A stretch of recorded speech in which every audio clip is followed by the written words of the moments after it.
Hey loves, welcome back to my channel. Today guys, I'll be checking out this interesting video from Walsh, and it's titled Video Goes Viral for the Most Wholesome of Reasons. You guys, I'm super excited for this, and without much ado, let's see what Walsh has for us in this video. This is a video that's gone viral of a young kid, looks like he's maybe 7 or 8 or around there, at some kind of farm equipment convention. I'm not sure exactly. And people seem to find the video quite amusing in a good way. But let's watch it, and then I'll tell you what I take away from it. Let's watch a little bit of this. I have a big old farm display that I play with them on. So you're every day you go and move things around on it, or Yep. what? Yep. Every day. What season are you in right now then with it? In spring planting or in? It's kind of like winter right now. Getting close to planting season, selling crops right now. Getting crops in, unloading, loading. Semi trucks moving, right? Yep. Yep. Planning already for spring planting. Yep. Right? Yep. Bringing fertilizer in. Yep. Bringing seed in. Yep. Yep. Going to be a good year this year. What do you think? I don't know. Don't know yet. Big nice combine you got here. Hey, appreciate that. Yep. Came out with a new AFS 11, huh? Yeah, AF11. That's How many bushel is that grain tank on it? That's a good question. 567 bushel. You know how fast we can unload that? How fast? 6 bushel per second. That's moving it. That's more than I could ever hit. That's more than I'd ever need. It's quick, right? So that big grain tank in 100 seconds, so you count to 100, we can have that unloaded. That's pretty quick. That's pretty quick, right? Get the semi-truck back to work. How many row of corn heads? Is that 16? So 16 row 30 inch, yep, 40 feet wide. Yep. That is a big head. Yeah. This needs a mother bin to go right over there. Oh, It deserves a mother bin. so the kid's great, needless to say. It's a great kid. And one thing you notice about him, just from that 90-second clip, is that he seems both more sort of innocent and more mature than the average child his age, kind of at the same time. Because on the one hand, he's talking about his farm toys, his farm display, I think is what he said at the beginning. And he's a young boy who likes tractors, which is awesome, very innocent. Much better than staring at a phone, staring at a screen. Yeah. But also he's far more mature than the average kid, both because of his knowledge of the subject, but also because of his ability to carry on a conversation with an adult. You notice how he engages, he asks questions, he responds, he looks up at the person he's talking to. Many kids twice his age cannot have a conversation like that. In fact, I'd say most kids in high school these days lack this kid's conversation skills. But of course, the main thing that comes across again is his knowledge of farming and his passion for it. And that's why, although the video is fantastic, it's also sad in a certain way that people find it so shocking and unique. Because this is how most boys that age should be. This should not be so unique that it's like startling. And I'm not saying that most boys should be deeply interested in farming necessarily, although it's a great thing for boys to be interested in. But that's not what I'm talking about. What I mean is this, that every boy should have a subject that he loves and he knows backwards and forwards. Yeah, that's true. And it could be farming, it could be dinosaurs, it could be cars, it could be baseball, it could be outer space. It could be anything, really. Yeah. But every boy should have a passion like this. And if you have a son and he doesn't have a passion, if you got a kid around this age, a little bit older maybe, and you look at that and you say, well, I don't know, what's my kid's version of the farming? Like, what's his version of that? If that's the case, then you should help him find it. Help him find his thing. Yeah. And his thing might change. Like my oldest son, 10 years old, he has cycled through several different obsessions over the years. But in the last year, he has settled really firmly on wilderness survival. Wilderness survival is his sort of very intense interest. And once he found that, it's the only thing he cares about. He wants all the tools. He wants all the survival gear. He wants all the supplies. He wants to go out in the woods and spend all his time out there and build shelters. And he wants to he wants to go out in the woods and start like campfires, which is something we have, that could go wrong. So we have to work with him on that one. You can't just go start a fire wherever you want. But that's what he wants to do. He wants to read books about it. He wants to watch videos about bushcraft, watch movies about survival. He wants to talk about it a lot. Like, frankly, more than any of us want to talk about it, but that's what he wants to talk about. And we embrace it. We encourage it because this is his outlet. Yeah. This is also a starting point. If your son has something like this, it's a starting point, and he learns so many other things related to that subject that he's interested in. So like with my son, we can get him to learn and engage with pretty much any subject if we relate it back to wilderness survival and camping and that kind of thing. If we relate it back to the woods somehow, then he'll, no matter what the subject is, even if it's a subject he thinks he doesn't like, we can get him to engage with it. And this is what boys do. Yeah. They fixate.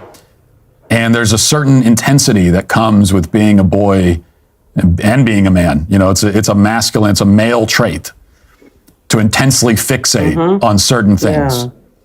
And that's a great thing for parents to harness and to point in healthy directions. Wow, you guys, this is a very interesting video, and that young man is such a sweetheart. I really enjoyed his conversation with the older man. He was so innocent and wise at the same time, and this is what boys are, and this is the way boys typically behave when they have interest in a certain thing or in a certain object. They tend to talk about it all day long. Let me know what you guys think about this in the comment section down below. And if you have a boy child who is not visited at a particular thing at this age, then there's a problem somewhere. And like Matt was said, help that child to find an interest in something. Let me know what you guys think about this video. This is so wholesome, and no wonder the video went viral because I could sit and watch the boy talk all day long. Let me know what you guys think in the comment section down below, and let's wrap this video up, you guys. What happens if you don't harness it? If you don't do anything to foster this quality in your son, what happens then? Well, two things happen. First, inevitably in this society, he will still fixate on something, but his fixation will become focused entirely on entertainment. That's what his fixation will be. Screens, different forms of media. That's going to be his thing. And as he fixates on the screens, his intensity will die down because the screens have a numbing, neutralizing effect. Which is why, as anyone knows, if you go into a room where maybe you've let your kids sit and watch TV for a little bit too long, and you walk in and they're just like zombies, just staring at the screen. You could talk to them and they don't even hear you, right? You could wave your hand in front of their face and it's like they don't even blink. It has this hypnotic kind of neutralizing effect. Whereas other things don't do that. Now, if your kid has a real interest, like farming, you can talk to the kid there. He's invigorated, he's excited, he's passionate, he's engaging. It's not like that when the kid is just sitting staring at the screen, just like this, slack-jawed, right? And look, before you start yelling at me, I know you're going to yell at me anyway, no matter what I say, so it doesn't matter, but I'm not saying, okay, that boys shouldn't have access to entertainment. I'm not saying that. Obviously, a kid is going to watch TV, he's going to watch movies, he's going to maybe play video games or whatever. And that's fine in moderation. But if you allow that, the entertainment, the screens, the media, to be your son's thing, to be his prime focus, his great interest, then in most cases, now, there may be some cases where from there, a kid, like maybe he goes on to become a film director, maybe he goes on to become a video game designer or something like that. Maybe he's in the media world and he'll trace that back to his, so that will happen sometimes. But most of these kids that are sitting around all day just consuming media, they're not going to go into any business that has anything to do with any of that. And it's not going to become a real passion. For a few of the kids, it'll become a real passion. But for most of them, it's not a passion. It's just it's a distraction. It's an amusement. It's just a recreation. It's a way of passing time. And the problem is that in that case, for most kids, if their great interest, right, is just staring at screens in different forms, he's not going to reap the benefits that he would if he was focused on farming or outer space or wilderness survival or even baseball. Because these things out in the real world, out in the physical world, when a boy focuses on those things, he learns about the world. He develops useful and edifying skills in the world. Yeah. He usually ends up socializing around that interest. Like the screens are isolating. The screens are singular because most of the time kids do that just by themselves. In fact, even when I was a kid, there was at least more of a social element to the screens. It was like you would get together with your friends and like maybe you'd play video games. You'd all be in the same basement playing video games. But now even that is lost for the most part, and so it's all singular. It's all alone, and then the kids never develop social skills, and they never develop any interests outside of the screens. That's true. So this is what I would encourage you as a father of 4 boys myself. Find your son's passion. Find the thing that he can focus on. Find the thing that will harness his intensity. And if you're saying to yourself and you're being honest and you're thinking about your own son, let's say, and you're saying, well, he doesn't have a lot of intensity. Well, he does. Every boy has it in them, but you just haven't found it. You've allowed it to be extinguished, or not entirely extinguished, but greatly suppressed, probably because he spends all of his time just staring at screens. Yeah. So it's in there, but you have to find it. You have to harness it. Like the thing that just like lights his soul on fire, whatever that is. And once you find it, once you help him find it, you'll know, because it just clicks. And for this kid, it's farming, like farm equipment. That's his thing. He loves it, and it's great. And this is what every father of a boy looking at that video should be able to say to some extent, oh yeah, my son, that's like, I see my son in this kid. And if you can't, then, fortunately it is a fixable problem if you try to fix it early enough.